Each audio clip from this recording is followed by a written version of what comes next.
We're just about 26 minutes away from polls closing in South Carolina. It's the fourth contest of the campaign and the first in the South. South Carolina is considered a major indicator of how presidential hopefuls are received by black voters. Earlier, I spoke with Andy Shain. He's the Columbia bureau chief for the Post and Courier. And Andy, according to our exit polls, almost half of South Carolina Democratic voters say that Congressman Clyburn's endorsement of Biden was an important factor in their vote today at a time when endorsements seem to hold less and less importance. Can you explain to our viewers how monumental this is? Well, I mean, it had been expected for some time that Congressman Clyburn was going to endorse Joe Biden. But when it finally became official, it came at a crucial time. Joe Biden was coming off of a second place in Nevada. He had done pretty well at the debate in Charleston. So, this was sort of I guess things come in threes, right? So this was the third good thing that Joe needed to have after some struggles in Iowa and New Hampshire. Congressman Clyburn is by far the most prominent African-American politician we have in South Carolina.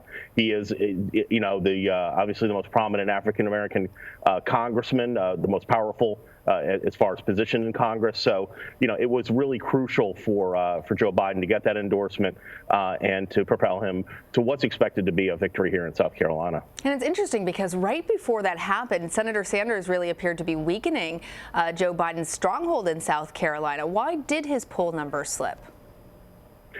It was interesting. It wasn't even so much as Bernie Sanders' numbers or Tom Steyer's numbers were coming up as much as Joe Biden's really astronomical numbers were coming down. He had, at one point in some of the polls that we've been conducting over the past year, he had as much as a 30-point lead. I don't think anyone ever expected Joe Biden to win by 3 or 4 touchdowns. So, I mean, I think it was more coming back to earth.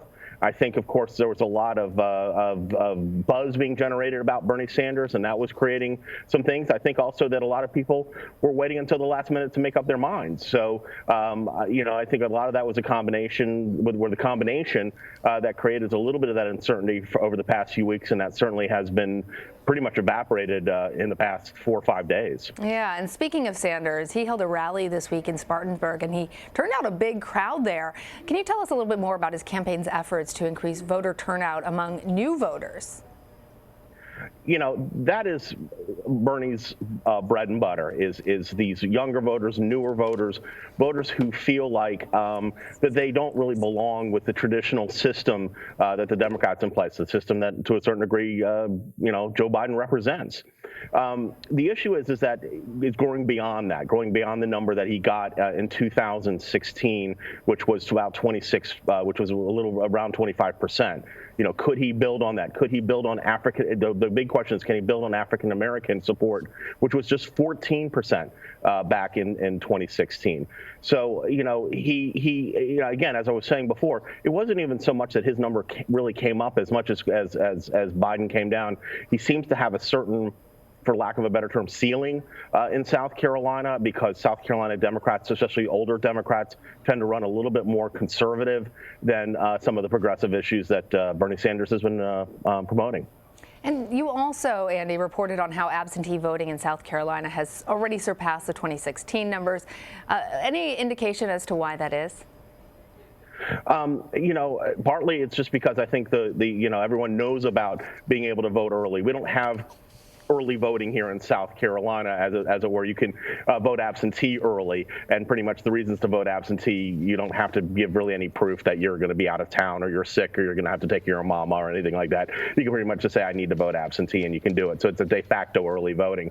And I think that's just become much more of a regular thing across the country that we're seeing. Oh, I'm able to sit here and cast a ballot a week before when it's more convenient. And there's also the county offices are now opening more in-person absentee voting places, so you can obviously still have the experience of voting without having to go do this through the mail. So I just, and there's been, of course, big interest in this race. We had a rather large field. We had a rather diverse field at one point. It's, 24 has now been winnowed down to 8. 7 of the active candidates are on the ballot. Michael Bloomberg is not, much to the surprise of some voters who realized that he wasn't and couldn't write him in. Well, actually, let's go ahead ahead and talk about Michael Bloomberg since you brought him up. He's not on the ballot there. But do you think that that decision to wait until Super Tuesday might hurt Bloomberg? You know, it looks that way. I've only really seen one poll that Emerson College did that asked, you know, if Michael Bloomberg was on the ballot, how many of the folks that they surveyed would have voted for the former New York mayor.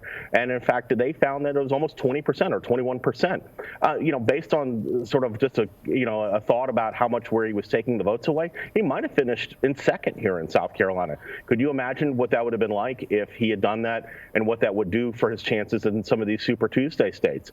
Instead, Michael Bloomberg, you know, made a conscious decision not to campaign in the early primary states and to really start his game in Super Tuesday. So it's going to be interesting to see how that plays out. But I think he might have left some chips on the table. Very interesting on that. I also want to dig into the issue of health care with you. The two front runners in the state, Sanders and Biden, they've campaigned extensively on the issue in South Carolina. How are their different plans, very different plans and different philosophies being received there? Again, it depends where you are on the Democratic ideological spectrum. If you're, you know, progressive, the Medicare for All was very appealing to folks. But again, because South Carolina Democrats tend to run a little bit more conservative, a little bit more moderate, there were a lot of people who said, I just don't believe that this is doable. I don't believe that the country can afford this. And so they saw the Biden plan of obviously Obamacare, or as he's calling it, his own version of it, Biden Care, you know, a little more realistic to them. Shain, thank you for joining us. Thank you for having me.